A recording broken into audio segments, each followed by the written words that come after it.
Right, we've just got a plane going overhead. I thought that might happen. We've ran out of storage space. We've got to the 40-minute mark and recording stopped. So we're going to pick up where we left off. This is going to be part 2. If you haven't watched the first part, please watch that first, because I've basically just covered what I'm scrolling around now. Just covered the whole shady border and the start of the garden. So we've not trying to make anyone dizzy here. We've covered all these areas and most of the plants in these areas. So we're going to pretty much pick up where we left off. So we were talking about the American palm bed. So we said queen palm, needle palm, dwarf palmetto, and then very small Sono ribbons at the front there. So we've got a small bog filter to the pond here with the colocaceae in.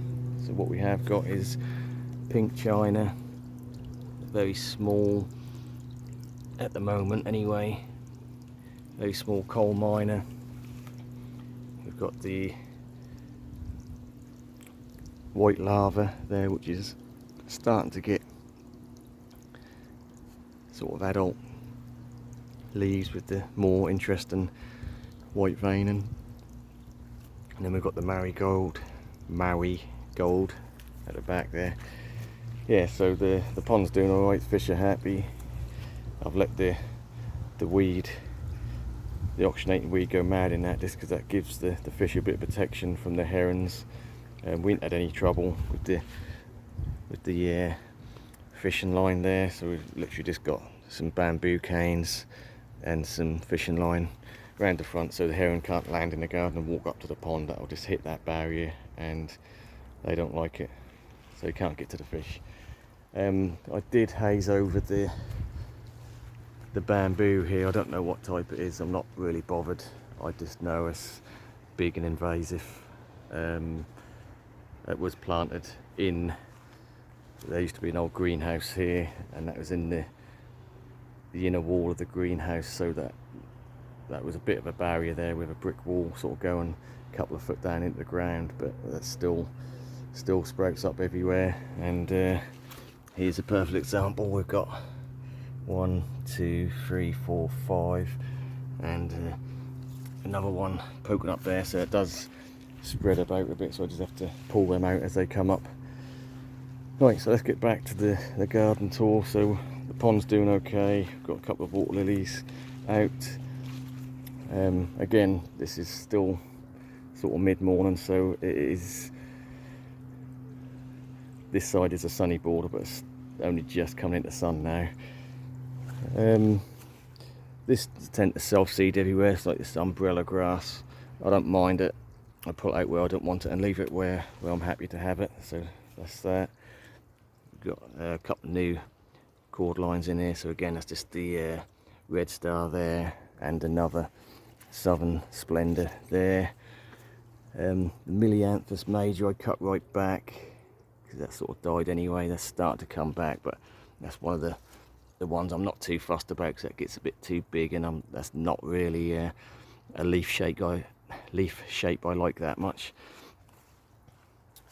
So we've got a couple of aquatic planters here, which are basically this big tub sunk into the ground. I say a couple, we've got 2 this side, then we've got the bridge, and then we've got another one this side, which was like a continuation of the pond. This gives me more plant opportunities for aquatic plants. So what we have got in here, we've got a Xanthodecia white giant, or Hercules, with the spotted leaves, and that is semi-submerged in water. They do quite well like that. I mean, a lot of plants will. Cannas do really well in water. Obviously colocaceae do. We've got some coal miner here growing in a pot, pretty much submerged in water. As long as the crown is above water level, they're happy.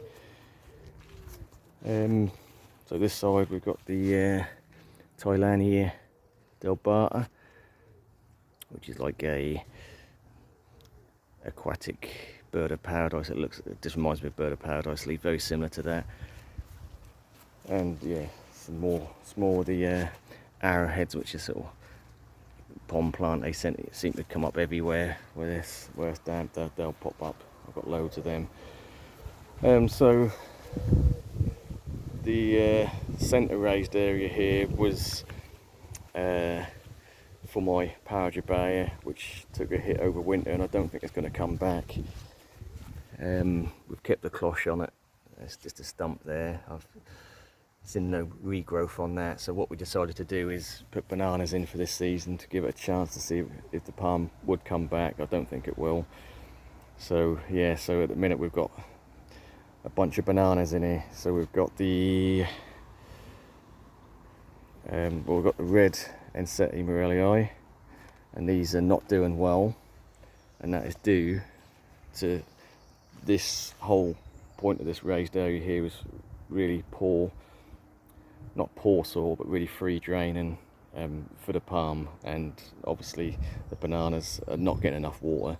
And yes, they're growing, but they're just really small, rounded leaves, not like the other one in there that we see in the previous video, part 1 of the garden tour, which is doing really well. These ones are not doing well at all, and well, I say they're growing, but I just can't water them enough. They're not getting the water they need, and they're just really stunted and stubby.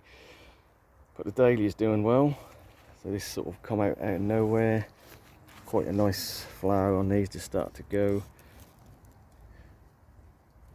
Sort of really sort of a flame, yellow and red. We've got the another onset there, it's the Ensete Haniba, and that's doing a little bit better, but still, again, that'd do better if I had more water. So that's that. I mean, I'm gonna have to look into getting a big palm for this area, because that's what the whole point was of doing that in the middle of the garden, some sort of big statement palm. I am looking into that, so keep your eye out for possibly a big palm tree coming, maybe soon. Right, so yeah, so the intermediate area between the sort of centre raised bed and the semi-raised bed is only raised up a couple of inches. So this is the small palm bed, and I do regular updates on this, so I'm not going to really cover it too much in this garden tour, other than the fact that most of the palms in here got, well, they all spear pulled apart from the Boutia, and the rest of them spear pulled, and they've all recovered and coming back nicely. Yeah, even the small Jabea chilensis totally spear pulled, but that's now pushing out a couple of spears. We've got some more leafy tropical growth here.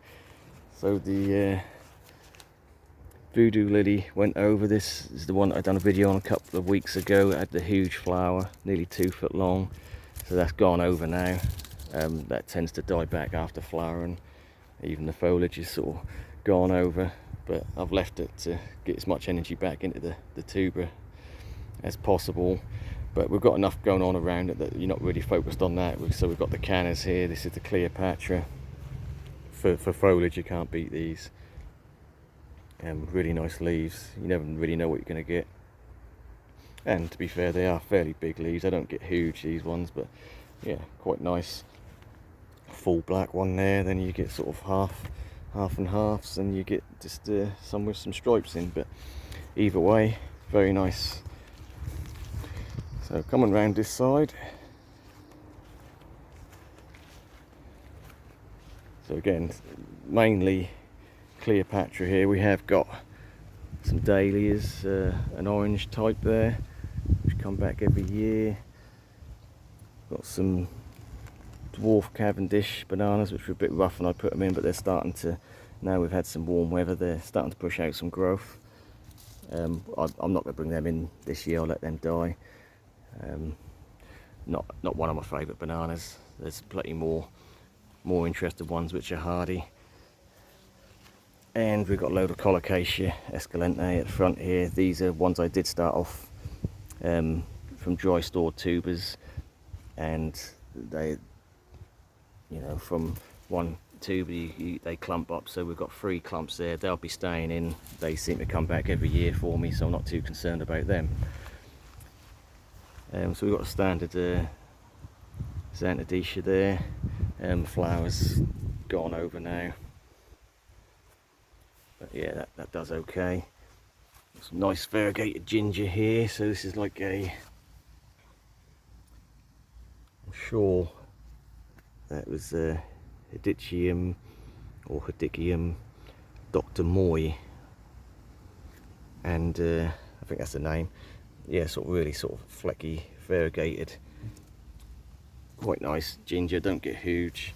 Never had it flower for me. Comes back every year with a nice foliage, but I've never seemed to have a long enough growing season for it to flower. Interestingly, originally this centre bed was a banana island, just Musa Basjoo, before I put the palm in. But yeah, so that was 4 years ago, 3 years ago, something like that. And we've had another Musa Basjoo pop up from deep down, so this took a couple of years to come through, but that's straight Musa Basjoo. And we've got the Lotus banana there as well, so they're pretty hardy. So that again, question mark on that, whether it's going to stay like that for the rest of the season or whether I can get my hands on a certain palm tree I'm after. We have got another Golden Lotus banana here. This is I bought one pot which had a plant and a couple of pups last year in B&M. I think they're about £6, and from that we've got, this one was the original one, which actually the original did die off, but these are pups. This is 3 pups off the original plant there, the one I just showed you in the centre bed. And we've got another one here which was out all winter, fleeced, but yeah, survived the winter no problem, and sort of coming back quite strong, so that's doing well. And that's also got a couple of pups on it now. Right, so let's start from the other side of the bridge. We've got the Washingtonia robusta, which took a lot of damage, practically defoliated over winter, and this is all new growth. So this is what you can see. This is the spear that sort of came up over winter, or was emerging over the winter period, so that's the dead, and this is the new pushed out. And since then we've had another sort of slightly damaged spear behind it, and then we've got a new one open here, so that's doing rather well considering the extreme damage it did take and the very slow start to the season. Got the Paulownia here, which we decided not to coppice, we've just left it to do its thing, so we'll let that go this year, see what happens with that. Musa Basjoo, this is the one that survived the winter, didn't collapse, and we lost about a foot of growth, but yeah, grown back quite nicely and doing okay now. Get that sort of slight reddy flecking as it opens, and that soon fades to green, sorry. And then we've got the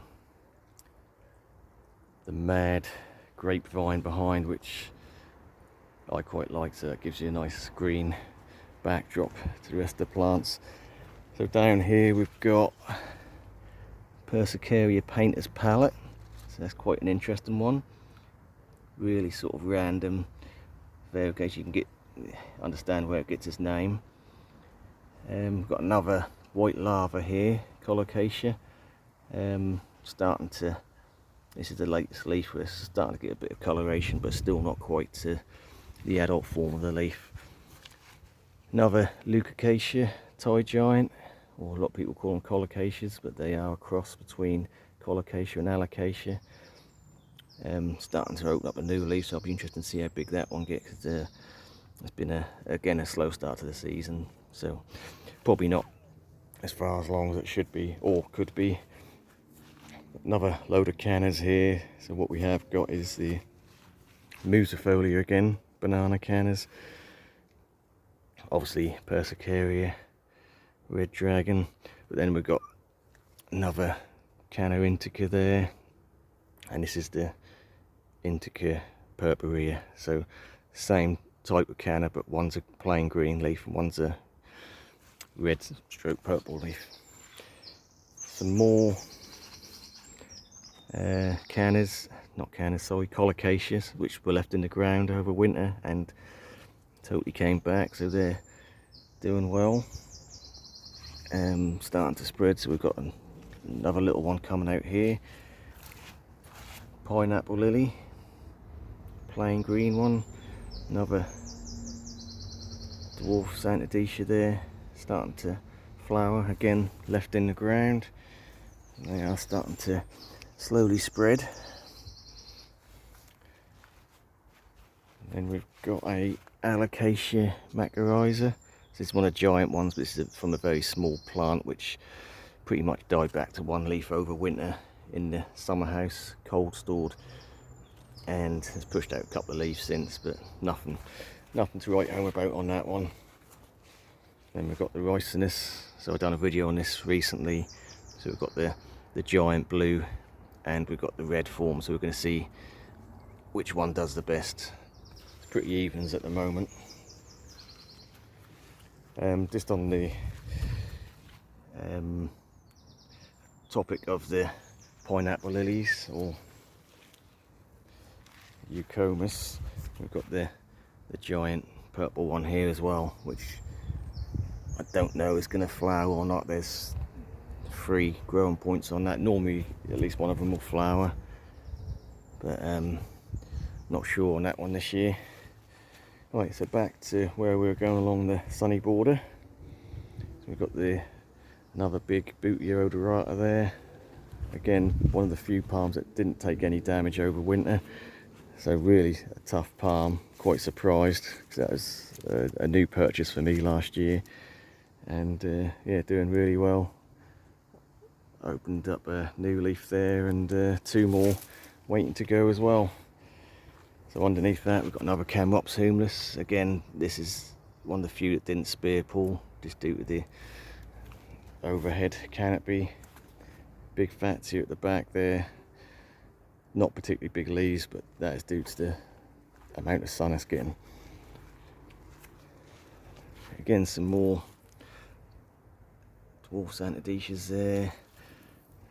Some daylilies. Again, colocasia left in the ground. Esculenta seems to be pretty hardy. I've got them come up everywhere. We've got the palm grass at the back here, so that was a surprise.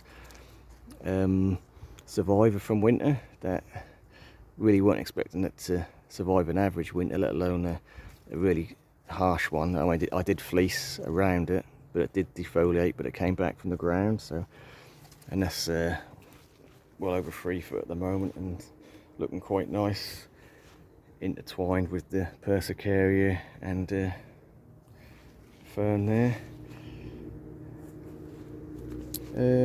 Yeah, again, some random Canas. Plain green ginger there, I don't know what type that is. We've got the Camrops volcano there. Another really tough one that didn't take any damage over winter, that done well.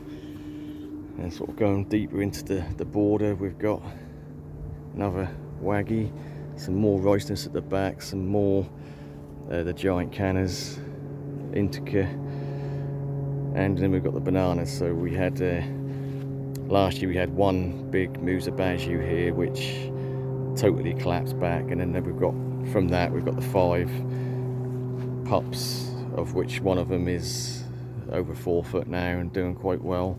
And just behind that we've got the Bengal tiger, which is really quite a nice specimen. The markings on that are quite good really. And then we've got the Tetrapanax stump there, which never grew back from the stump as such. Well, it did, it grew back right from the base, so we've got loads of reasonable sized leaves at the bottom there, but obviously they're waiting now with the bananas. So I did recently put this cheese plant out, or Philodendron monstera deliciosa, but unfortunately the whole point of this plant is it's got fenestrations on the leaves to allow wind to pass through without damaging the leaf. You know, unlike bananas, which will shred up, these have evolved to, as they get bigger and higher up, they get more fenestrations, so that allows the wind to pass through. So instead of shredding the leaf, that does that on its own. Basically, it's evolved to do that, but that didn't help in this situation. We had a bit of wind and the top leaf came off, but we've already got a new shoot coming, so not too concerned. This is just a cutting I took from a big plant I had, which I had to get rid of in England. It just got too big, but I did take a cutting off before I moved it on and rehomed it. Yeah, I've got another Washingtonia robusta here, which did totally spear pull, but again started to make a comeback on that. Got some big tree lilies here, which are not far off flowering, so they're probably about 5 foot. And we've got a couple of smaller ones here which are just started to come into flower. Some more of the variegated ginger there, and got another booty here. This is the Erispacer, and initially I thought it didn't take any damage, but there was a little bit of damage to the new leaves, as we can see as they come out. So they're sort of a little bit yellow, a little bit sort of crinkled. So it did take damage, but didn't spear pull and pushing new growth. Right, so I just literally put this in. This is another plant I forgot about in a pot, and it is not looking much at the moment, just a stick with a couple of little leaves on it, but that is a Brugmansia. And in the past with these I've had trouble with, you know, insects. They seem to love them and they just destroy the leaves, but we've stuck it in anyway, and I'm going to leave that in the ground over winter. If it survives, good. If it didn't, not too fussed.